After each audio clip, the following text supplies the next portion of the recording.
jedhe limituudha keessisaa garuu dhiyee hinafu waaqni nuuf bariisisa.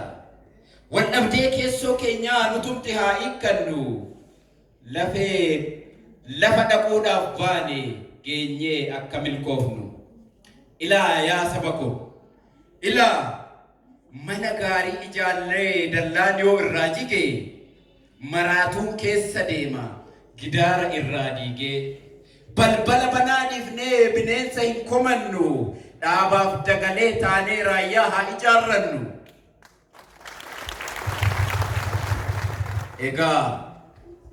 Egaa eessattiyyuu haa ta'u haala kamuu keessatti Itoophiyaa oolfachuuf baraa fi yeroo isaati.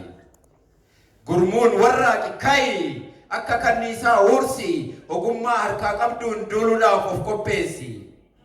Raayyaa ittisaa cinaa gargaarsaaf haa dhaabbannu gamtaan juuntaatti dullee misoomatti haa deebinu. Gamtaan juuntaatti dullee misoomatti haa deebinu. Galatooma.